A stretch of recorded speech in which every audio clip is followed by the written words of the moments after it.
लाहौर को बागों का शहर कहा जाता है।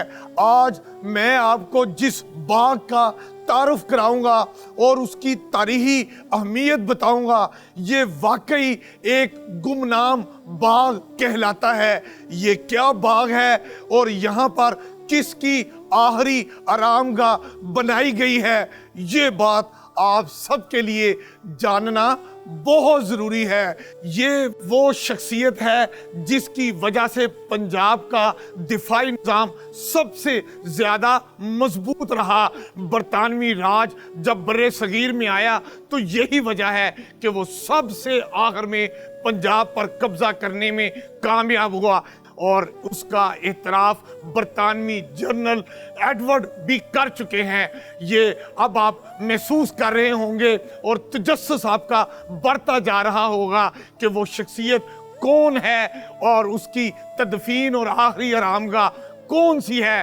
तो मैं बताए चलता हूँ, ये थे जनरल अलॉट, जिनका मकबरा लाहौर में पुरानी अनारकली में वाक़या है।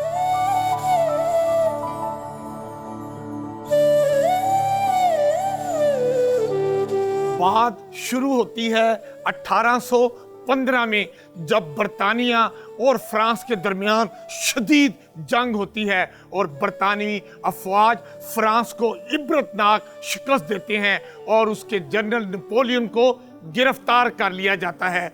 जिसके बाद फ्रांस की अफवाज के सीनियर जनरल पूरी दुनिया में तितर बितर हो जाते हैं कि कहीं इबरतनाक सजाएं ना दी जाएं। फ्रांस से रोजगार के हसूल के लिए दुनिया भर में तितर बितर होने वाले जर्नलों में एक जनरल अलॉट थे, जो फारस पहुंचे, जो अब मौजूदा ईरान कहलाता है। यहाँ पर जनरल अलॉट को जनरल वांतीवार मिलते हैं। ये जनरल वांतीवार वही हैं जो फ्रांस से निकले थे और वो भी रोजगार की तलाश में फारस यानी ईरान पहुंचे। दोनों जर्नल्स ने फारसी जुबान सीखी और शाही दरबार के साथ मुंसलिक हो गए। कुछ अरसा बाद बरतानिया ने भारी अमदाद के बदले शाह फारस को यह हुक्म दिया कि वहां पर मौजूद जितने भी फ्रांसीसी सिपाही हैं उनको गिरफ्तार कर लिया जाए। ये दोनों वहां से फरार होने में कामयाब हो गए।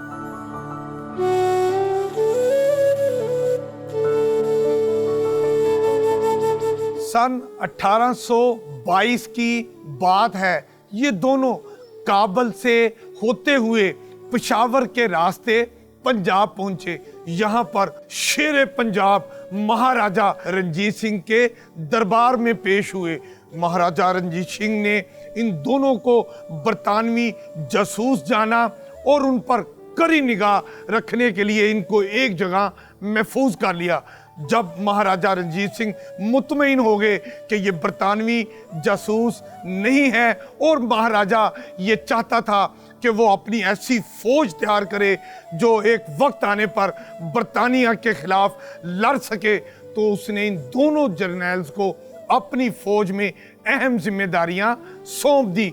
जनरल अलॉट को घोड़सवार फौज का, जबकि जनरल वांतीवार को पैदल फौज का सरबराह बनाया।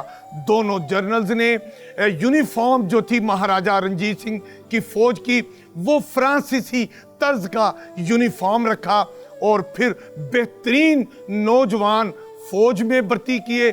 आला नस्ल के जो घोड़े थे वो फौज के लिए लिए गए। ऐसी फौज तैयार की और उसमें खालसा फोर्स बनाई।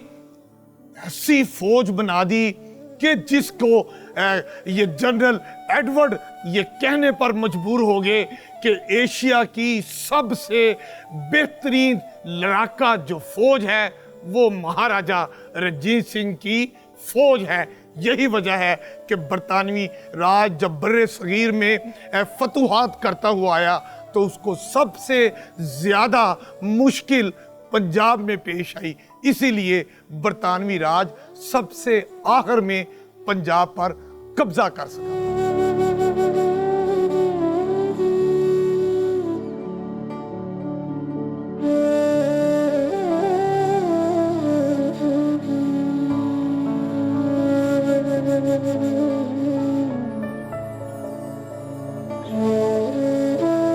जनरल लॉर्ड अपनी सलाहियतों के बलबूते पर बहुत जल्द महाराजा रंजीत सिंह के करीब हो गए और फिर एक वक्त आया कि महाराजा रंजीत सिंह की भतीजी बानो के साथ जनरल लॉर्ड की शादी हो गई। महाराजा रंजीत सिंह ने खुश होकर जनरल लॉर्ड को तनहा के साथ साथ मुख्तलिफ अराजी जो है वो अलाट करनी शुरू कर दी और जो जनरल लॉर्ड का मरकज़ी दफ्तर था वो इन दिनों चीफ सेक्रेटरी पंजाब का दफ्तर बन गया, जो पंजाब सिविल सेक्रेटेरिएट में वाक़या है। ये बाग भी जनरल लॉर्ड ने तामीर किया था, लेकिन बदकिस्मती ये है कि हम अपने तारीख़ी विरसे की हिफाजत नहीं कर पाते। इसके इर्द गिर्द भी तजावज़ात हो चुकी हैं, सिर्फ वही जगह बची है जहां मकबरा मौजूद है। मैं आपको बता रहा था कि जनरल लॉर्ड ने जब ये पार्क तमीर किया तो कुछ ही अरसा बाद उसकी जवान साल बेटी जिसका नाम मेरी शॉर्ट लॉर्ड था, जब वो कम उम्री में वफात पाई तो जनरल लॉर्ड ने अपनी लखते जिगर को इसी पार्क में उसकी आखिरी आरामगाह बना दी। इसीलिए इस बाग को कुरी वाला बाग, जिसे अंग्रेजी में डॉटर गार्डन कहते हैं, ये मशहूर हो गया कुरी वाला बाग।